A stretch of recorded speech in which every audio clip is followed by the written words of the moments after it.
Good morning, good evening. Whoever you are, wherever you are, whatever you might be doing, we wish to welcome you to the Silverlight Show. The Silverlight shines to illuminate that which lies hidden in darkness. For those of you tuning in today, we welcome you in.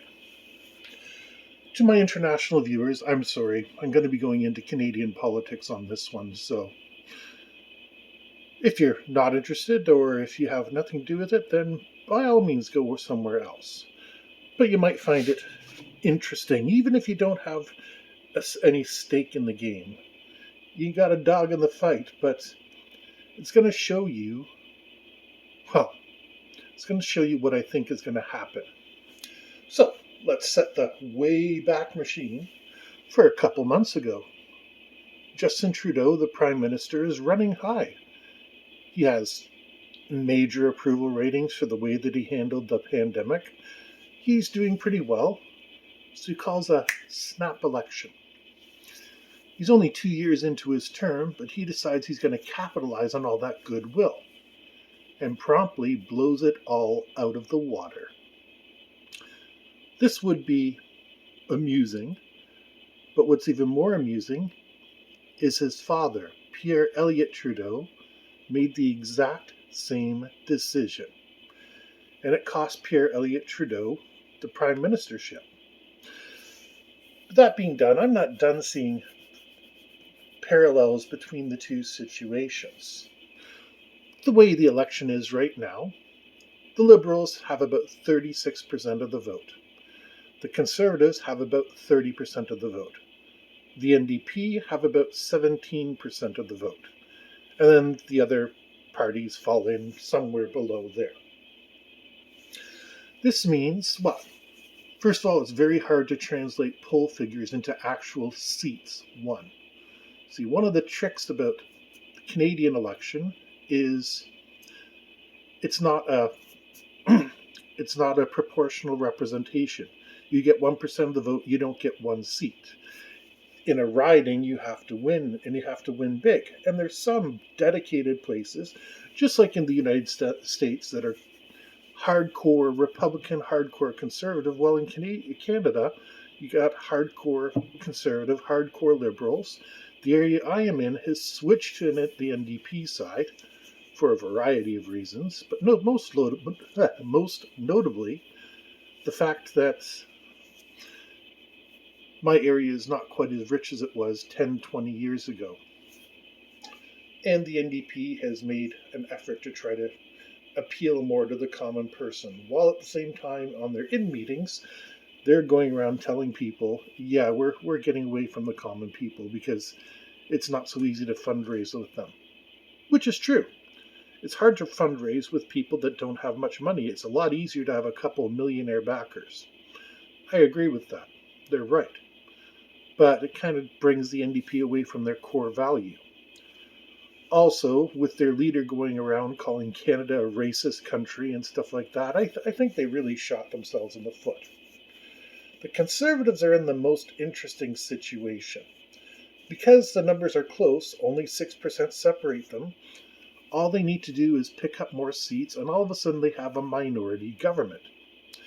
The Liberals are also in the same area. There will be a minority government.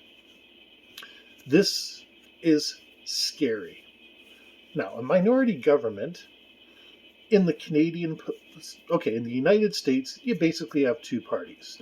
Yes, the Libertarians exist, but they're just not effective for a variety of reasons. Whereas in Canada, because we have a plurality of parties, you have basically the Conservatives and Liberals who are always in the running for the top job. The NDP, they sometimes win at the provincial level, but they've never taken all the marbles at the big level. And the division between the Conservatives and the Liberal basically means one decides what happens while the other doesn't. Well, let's pretend for a second the polling numbers translate into seats. So we're going to make life simple. I know there's more seats, but the Liberals get 36 seats. The Conservatives get 30 seats. The NDP gets 17. That means any time that you go to pass a piece of legislation, if you are the Liberals, if you're trying to move it as a backbencher, you've got to get the other parties unified around you. And again, this is exactly what happened when Joe Clark of the Conservatives came to power on the back of Pierre Elliott Trudeau's decision to decision to call a snap election. He didn't have the votes to be able to do anything. Usually, the way you get around this is a coalition. So you go to the NDP and say, hey, we want to put this legislation through, and in return, we're going to support your bill for extra pacifiers for babies. I'm sorry, I can't think of any actual legislation at the top of my head. When you run up against something and you have to make a tough decision, which we are in a position where tough decisions have to be made, it's not so easy, because the Conservatives claim they are not the party of big government, claim they're going to slash everything back and reduce our debt, which is all fantastic, but they do it at the detriment of everything else. Every time the Conservatives have gotten in power, they have slashed things. We've lost healthcare services, we've lost all sorts of things, but the overall spending of the country goes up. The Liberals, they were the last ones to balance the budget, but that was back in the 90s with Chrétien. Justin Trudeau hasn't managed to do that yet. And if he's going to be leading with a minority government where he needs to depend on the NDP, it's not going to happen. Now, I think the slightly worse situation here would be if the Conservatives got into power, because the Liberals won't vote with him out of spite, and the NDP don't share a lot of common ground with the Conservatives. They do have a lot of this, they hang at the same places, they go to the same functions, but at the same token, they're ideologically opposed to one another. Conservatives are the people of business and finance and all that sort of thing, where the NDP tries to represent the average person. This is theoretical. I know it doesn't happen.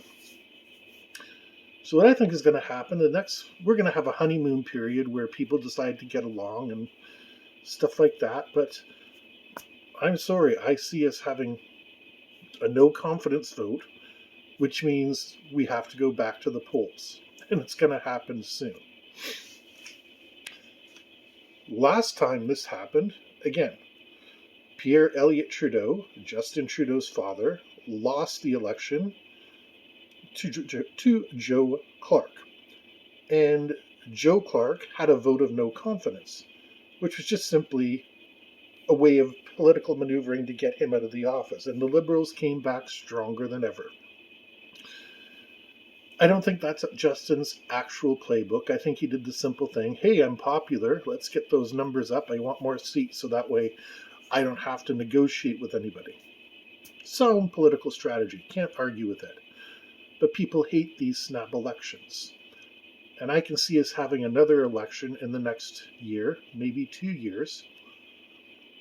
Because the Liberals, they might be able to suck up to the NDP enough and get enough votes to pass whatever they have without any question.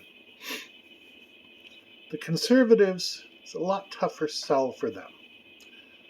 And, the country is in need of massive reform.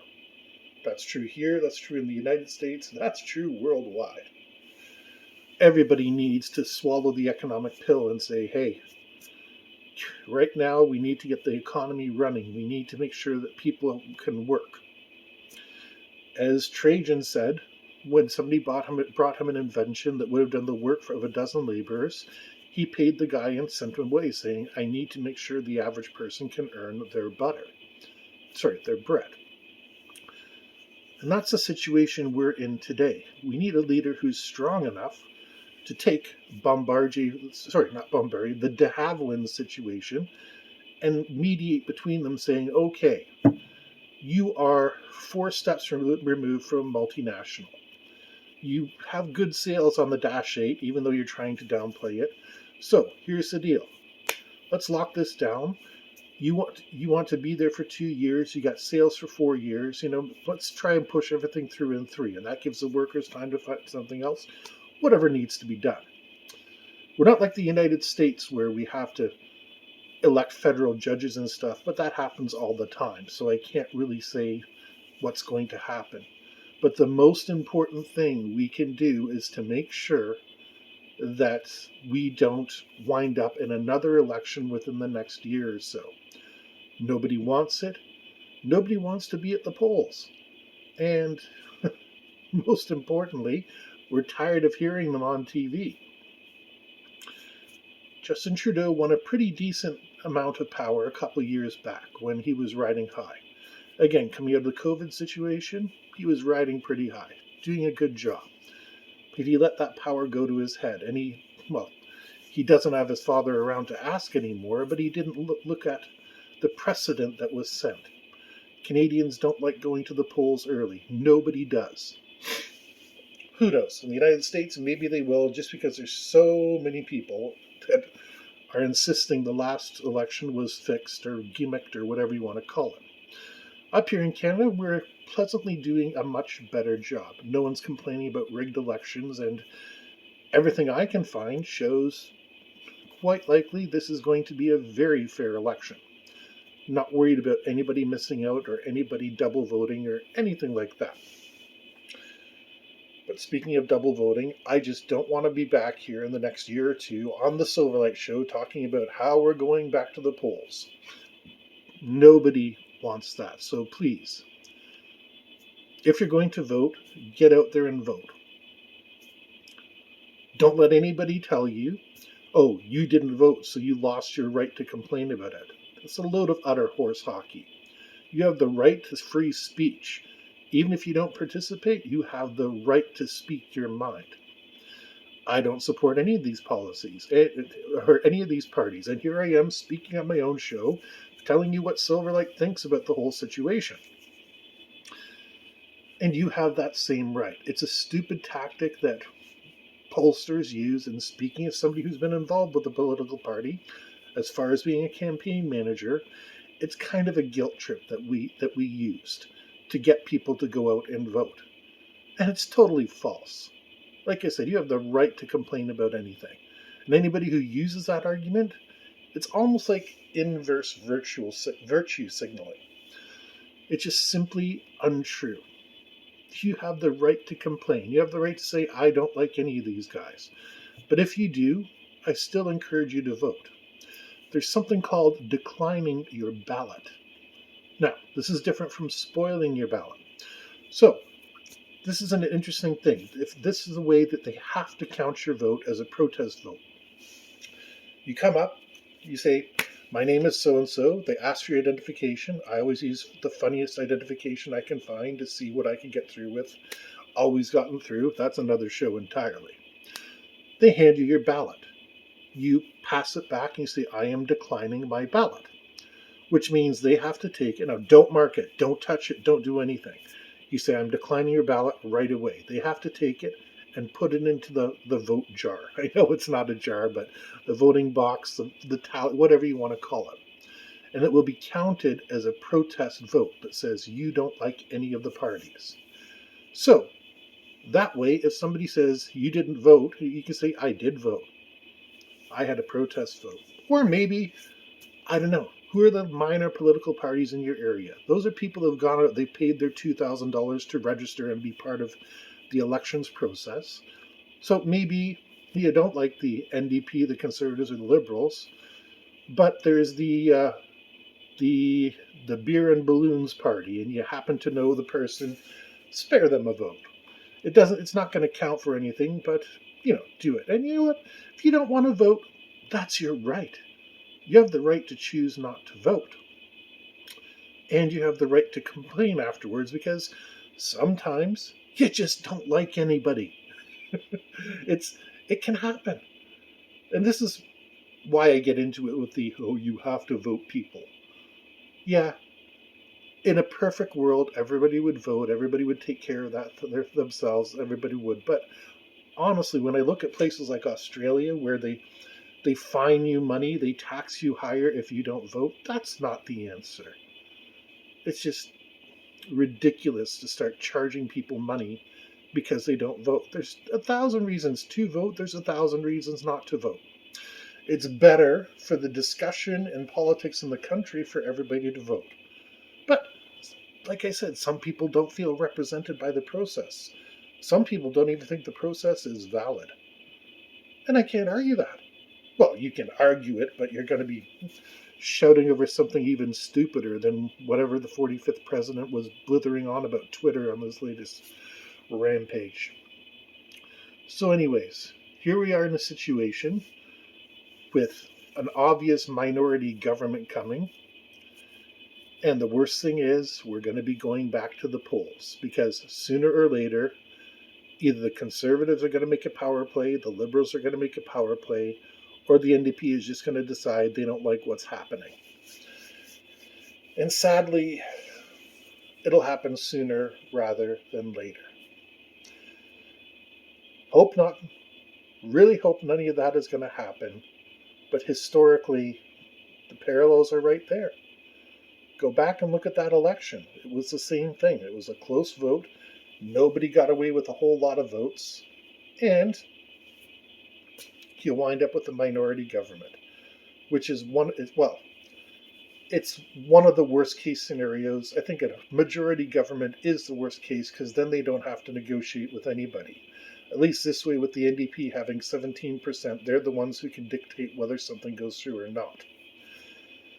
So, get ready for the election coming up on the 20th, which is another very important day for me, but I'm not going to explain why. Silverlight has a very interesting life.